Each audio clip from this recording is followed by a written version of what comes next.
Hello there, and welcome to the Sleepless Scientist, a quiet place in the cosmos where your thoughts can unwind and knowledge becomes a soft lullaby for the night.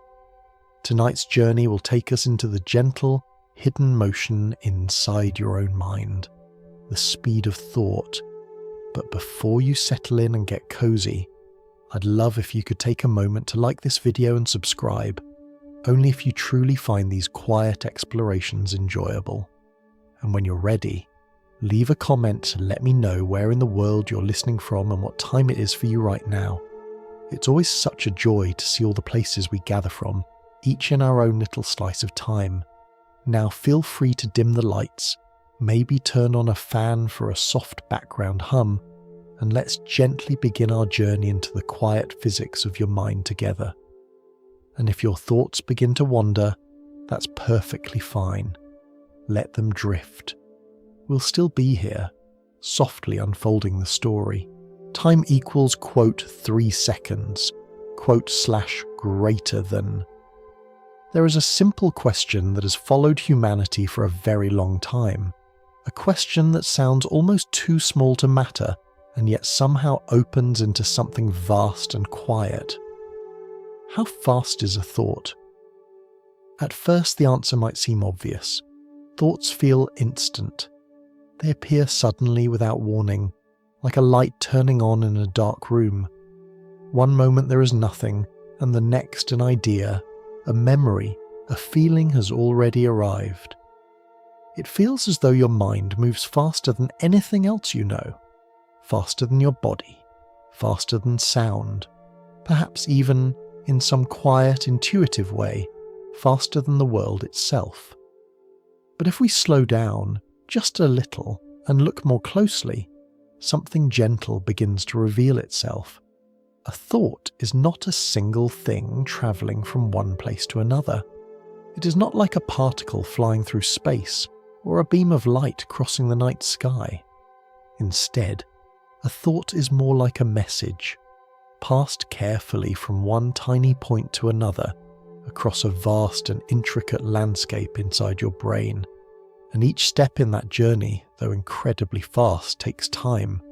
Very small amounts of time, measured not in seconds but in fractions, so tiny they almost feel like they shouldn't matter at all, and yet they do.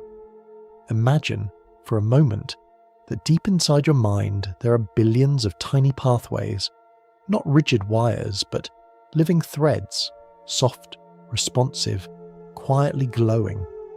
Along these threads, signals travel, carrying pieces of information from one place to another. When one of these signals begins, it does not rush all at once to its destination. It moves in a series of gentle steps. At each step, something happens. A small shift, a subtle exchange, a tiny pause, and then, only then does it continue.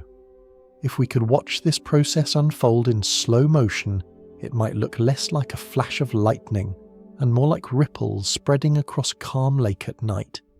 Each ripple touching the next, passing its motion forward, one after another.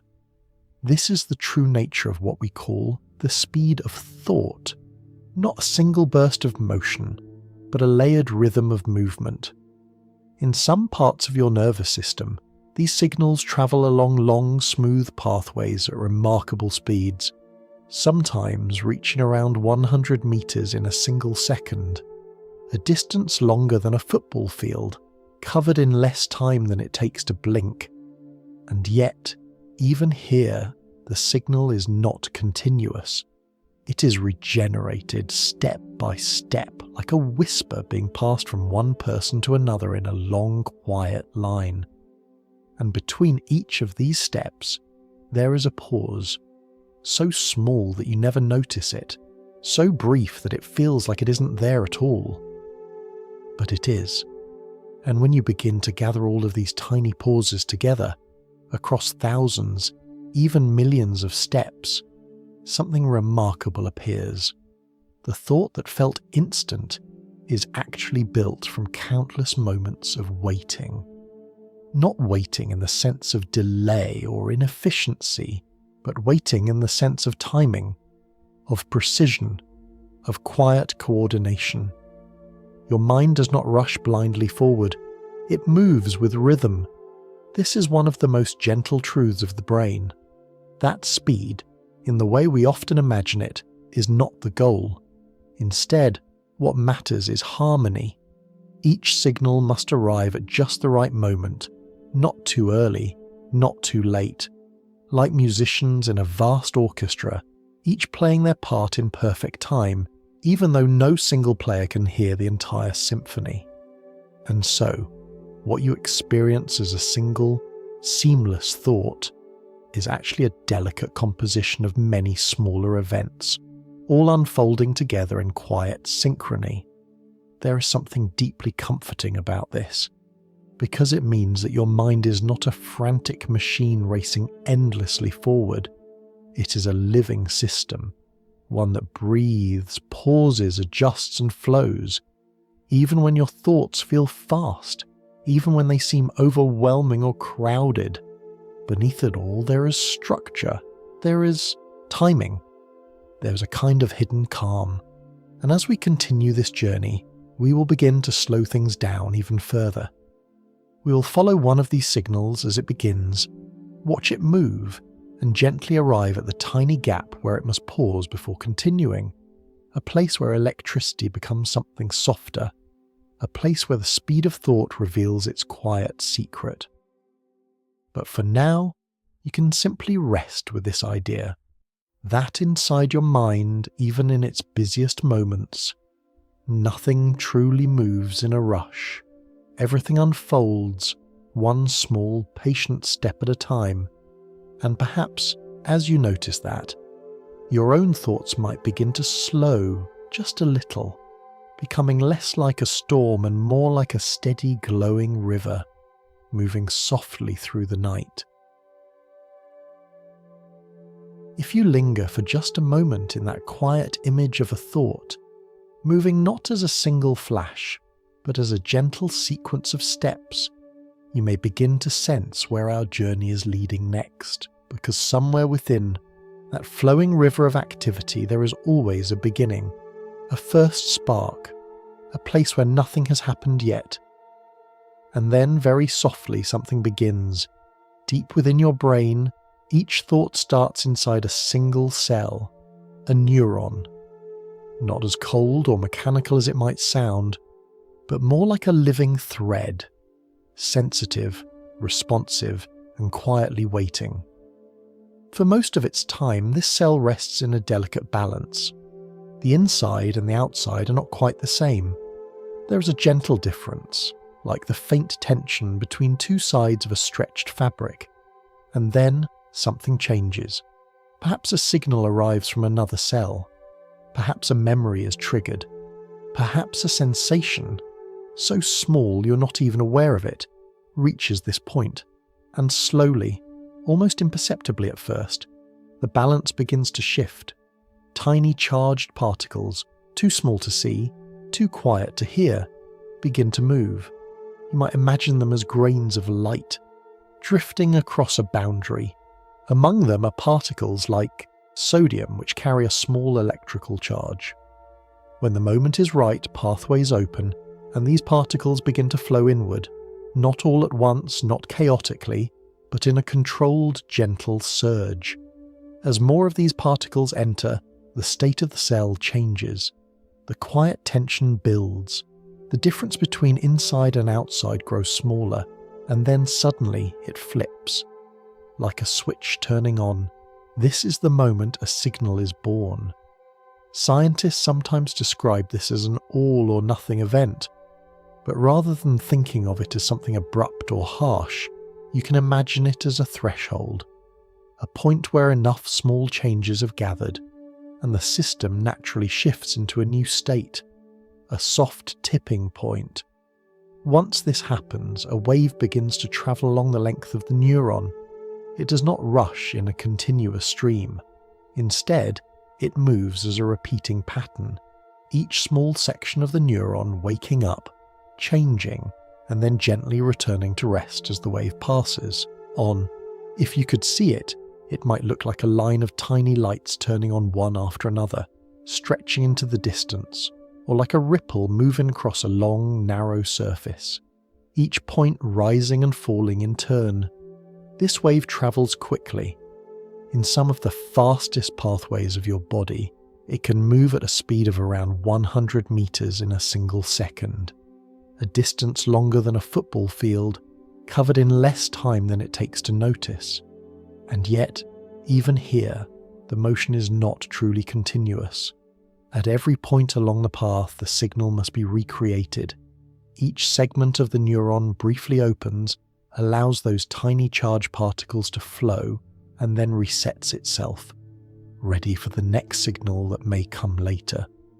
So even in this rapid movement, there is a rhythm, a repeating cycle of opening, shifting, and restoring. And as the wave moves forward, something else quietly follows behind it. Another group of particles carrying a different charge begins to move outward. These help return the cell to its original state, gently restoring the balance that was temporarily disrupted. You can think of it like breathing, a slow inhale followed by a soft exhale, expansion, and then return. This pattern ensures that the signal does not linger too long. It allows the neuron to reset so that it can be ready again and again and again. Without this balance, the system would quickly become unstable. Too much activity, and the signals would blur together. Too little, and nothing would move at all. So even at this most basic level, the brain is not designed for constant speed. It is designed for controlled movement, for pulses, for moments of activity, followed by moments of rest. And perhaps, as you imagine this, you can begin to sense something deeper, that every thought you have ever experienced, every memory, every idea, every quiet feeling, has begun in this same way, with a tiny shift, a handful of invisible particles moving across a boundary, a threshold gently crossed, and a wave quietly set in motion. It is easy to forget how delicate this process is, how much coordination is required for something that feels so immediate, so effortless. But inside your mind, nothing is rushed. Even the fastest signal is built from countless small steps, each one unfolding in its own time. And as this wave continues its journey, travelling along the length of the neuron, it eventually reaches a place where it can go no further on its own. A kind of edge, a boundary. Not the end of the journey, but a pause before the next beginning. Here, the signal must change form. What was once electrical must become something softer, something that can cross a space where direct contact does not exist. A small gap, a quiet interruption in the path, and in that space something remarkable happens. The signal slows, just for a moment. Not because it is weak or lost, but because this pause is necessary. Because without it, the flow of thought would become overwhelming, unfiltered, uncontrolled. This pause, as we will soon see, is where much of the meaning of a thought is shaped, where decisions are gently made, where signals are either passed forward or allowed to fade. And so, as this first pulse arrives at that tiny edge, you can almost feel the rhythm of it, the rise, the movement, the return, the quiet repetition that underlies everything your mind does, a steady, patient unfolding. And as we move closer to that delicate gap between one cell and the next, we begin to enter a space where speed gives way to something else, something slower, something softer, something that, in its quiet stillness, holds the key to how thoughts truly form. As that first gentle pulse begins its journey, moving like a quiet ripple along the length of a neuron, it might seem as though it simply travels, uninterrupted, from one end to the other. But the path it follows is not empty. It is shaped, guided, and quietly refined by the structure it moves through. If you imagine this neuron not as a simple line, but as a long, living pathway, stretching through the soft landscape of the brain and body, you begin to see that not all paths are the same. Some are smooth and fast, like well-paved roads stretching across open ground. Others are narrower, winding and slower, like small trails weaving through a forest. And the signal, the one we've been gently following, adapts to each of these paths in its own way. In certain neurons, especially those responsible for quick reactions, the pathway is wrapped in a special kind of protective layer. Not rigid, not mechanical, but more like a soft insulating coat. You can imagine it as a smooth covering that allows the signal to move with less resistance. Instead of having to activate every tiny section along the way, the signal seems to leap forward in small, efficient steps. Not continuously sliding, but hopping lightly from one open point to the next. If you are watching from a distance, it might look like a sequence of brief flashes, appearing here, then there, then further ahead. Each one connected, each one part of the same travelling wave. This is one of the ways the brain allows certain signals to move remarkably quickly. In these pathways, the signal can travel at speeds approaching 100 meters in a single second, a distance longer than a football field, crossed almost effortlessly. And yet, even here, there is no rushing. Each step still follows the same quiet pattern. A small opening, a gentle shift, a return to balance. The rhythm remains. In other parts of the brain, however, the journey is slower. The pathways may be thinner, the protective coating less complete. The signal must move through every small section, one by one, without the benefit of those efficient leaps. Here, the movement feels more like a steady glide than a series of jumps, slower perhaps, but also more intricate. These are often the pathways involved in deeper thinking, reflection, decision-making, the kind of thoughts that do not need to arrive instantly, but instead unfold gradually, like a story being told in careful detail. And so, within your own mind, there is not one single speed of thought. There are many. Some signals move quickly, carrying urgent information, like pulling your hand away from something hot before you even realize what has happened. Others move more slowly, weaving together memories, emotions, and possibilities, forming the rich, layered experience of thinking. This variation is not a flaw, it is a feature, a kind of quiet design that allows the brain to balance speed with depth. Because if every signal moved at maximum speed, there would be no space for reflection, and if every signal moved slowly, there would be no ability to react. So instead, your mind exists as a blend of both, fast and slow, sharp and gentle, immediate and unfolding. And beneath all of this, there is something even more subtle. The distance a signal must travel also shapes its experience of time. A signal moving from your spine to your hand may cover a much longer path than one moving between two nearby regions in your brain. Even if both travel at similar speeds, the longer journey takes more time. And yet, to you, these differences are almost invisible. Your experience feels continuous, seamless, as though everything is happening at once. But beneath that smooth surface, countless signals are arriving at slightly different moments, each one carefully aligned by the brain into a single, unified perception. It is a little like listening to music. Each instrument produces its own sound at its own moment. But when they are brought together with precision, you do not hear separate notes. You hear a single, flowing melody. In the same way, your thoughts are not single events. They are compositions, built from many signals, each travelling its own path, each arriving in its own time. And yet somehow, all of it comes together into something that feels whole. As the signal we have been following continues its journey, moving along this hidden pathway, it eventually approaches a place where the path itself begins to change. The smooth line of the neuron comes to an end, and just ahead there is a small space, not a large gap, not an emptiness that stretches far, but a tiny separation, enough that the signal cannot simply continue as it has been. Here, the pathway does not connect directly to the next cell.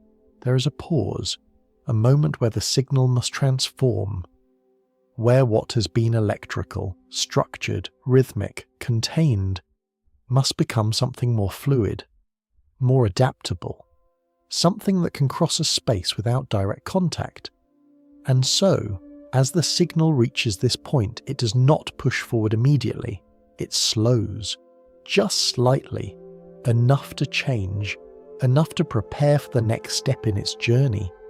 This small space, this gentle interruption, is one of the most important places in the entire process of thinking, because it is here that signals are not only passed along, but also shaped, filtered, and refined. Not every signal continues, not every message is carried forward, and this quiet selectivity is what allows your mind to remain clear rather than overwhelmed, to focus rather than flood, to think rather than simply react.